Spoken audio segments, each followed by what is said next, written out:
वक्त को कोई जीत नहीं सकता। जो ये समझता है कि उसने वक्त पर विजय हासिल कर ली है, वो भ्रमित है। वाह वाह साईं, वाह।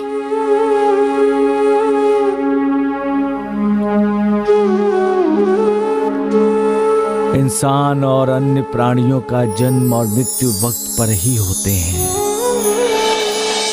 वक्त पर ही उन्हें कामयाबी मिलती है और वक्त पर ही हम नाकाम होते हैं। अपनी नाकामी को जो कामयाबी समझते हैं वो भ्रमित हैं। लेकिन वक्त का ये रहस्य भी जो कोई जानता है, वो ये भी जानता है कि संतति, संपत्ति और संकट भी वक्त पर ही आते हैं। ऐसे लोग कभी अपना धैर्य नहीं खोते, क्योंकि वो जानते हैं कि सब कुछ वक्त के अधीन है। वक्त पर ही होगा, जल्दबाजी करने से कुछ नहीं होगा। सूरज वक्त पर ही निकलता है, तो फिर उसका इंतजार क्यों करना? रात भी वक्त पर ही होगी, फिर वक्त से पहले रात का इंतजार करना बेकार है। इसलिए वक्त का इंतजार करो। वक्त का इंतजार नहीं करोगे तो अशांत हो जाओगे। जिंदगी में कामयाबी हासिल करने के लिए गुरु का आशीर्वाद होना बहुत जरूरी है। माता पिता की दुआओं का भी साथ होना बहुत जरूरी है। जिनके पास ऐसा आशीर्वाद, ऐसी दुआएं हैं, वो जिंदगी में कामयाब होते हैं। हार न मानने की सोच ही इंसान को जिंदा रखती है, क्योंकि उम्मीद है तो जिंदगी है। उम्मीद से ही इंसान को आगे बढ़ने की प्रेरणा मिलती है।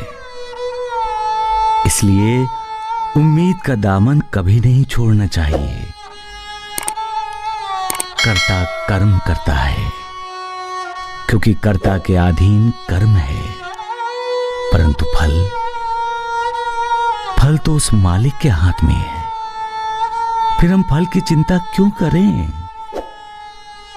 यदि हमने कर्म किया है तो मालिक एक ना एक दिन उसका कर्म फल हमें देगा। इसलिए इंसान को अपना कर्म मालिक पर भरोसा रखते हुए पूरे मन से करना चाहिए।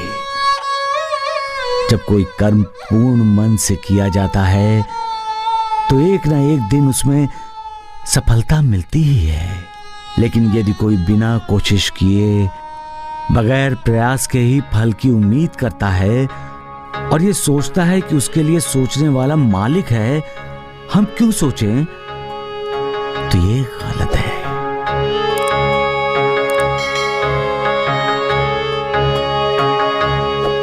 क्योंकि ऐसी सोच ही इंसान को मालिक से दूर कर देती है।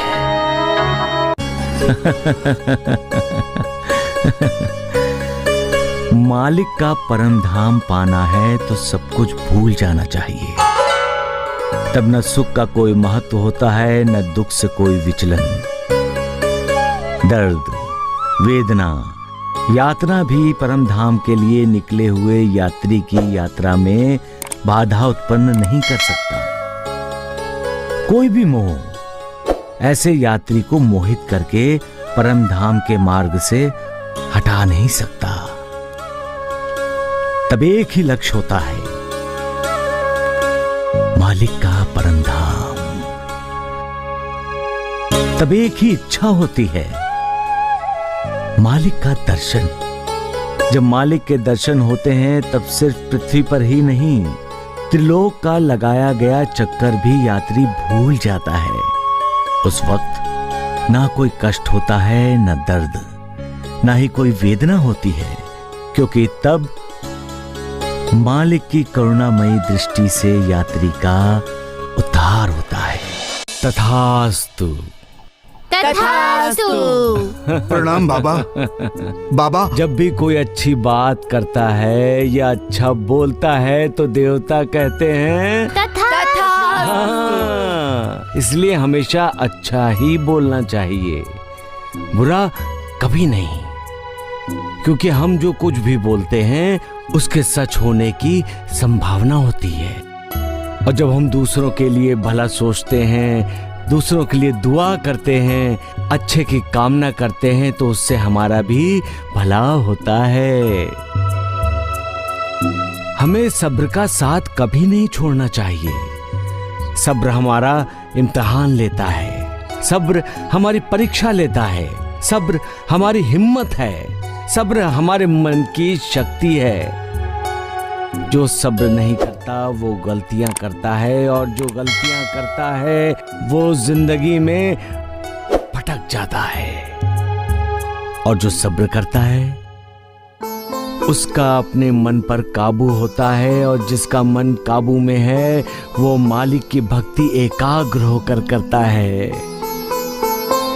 इसलिए बच्चों, सब्र करो, अपने मन पर काबू रखो और एकाग्र होकर पढ़ाई करो। फिर परीक्षा में तुम सभी अच्छी तरह से सफल होगे। तथास्तु। मालिक, तुम्हारा इंसान कुल्हाड़ी चलाना चाहता है। अपने ही सगे संबंधियों पर, रिश्तेदारों पर क्या समझता है वो अपने आप को?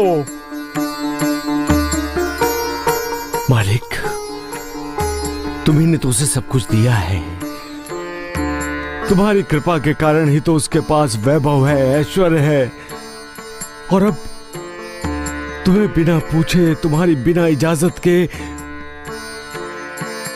वो अपनों को ही उसी वैभव से, ऐश्वर्य से बेदखल कर रहा है। कब वो अपना दिल बड़ा करना सीखेगा मालिक?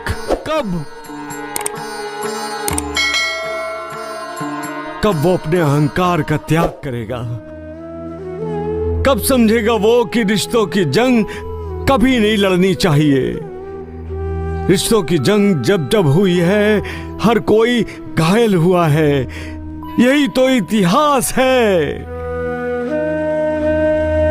ऐसी जंग में शरीर घायल नहीं होता, मन घायल होता है। रिश्ते नहीं टूटते, रिश्तेदार टूट जाते हैं। फिर भी इंसान इतिहास से कोई सीख नहीं लेता। कहता है मैं चलाऊंगा कुल्हाड़ी, चलाओ। क्या तुम्हारे इस इंसान की सोच बदलेगी मालिक? बंटवारे से कड़वाहट बढ़ती है, प्यार नहीं। ये कौन समझाएगा इंसान को? प्यार मिल जाए तो 4 दिन की जिंदगी 40 दिन की हो जाती है। ये कौन बताएगा तुम्हारे इस इंसान को? तुम्ही को बताना होगा मालिक। ये सारे तुम्हारे संतान जो हैं, पैसा, जमीन, शोहरत, इसके लिए इस दुनिया में अकेला आया हुआ तुम्हारा ये इंसान जिंदगी भर लड़ता रहता है, और आखिर में सब कुछ छोड़कर, केवल अपने कर्मों को लेकर ये संसार छोड़कर चला जाता है। तुम्हारा ये दस्तूर है और तुम्हारे इंसान को मालूम भी है। फिर भी वो इतना स्वार्थी क्यों? रहम करो मालिक, रहम कर, करम कर मालिक, करम कर।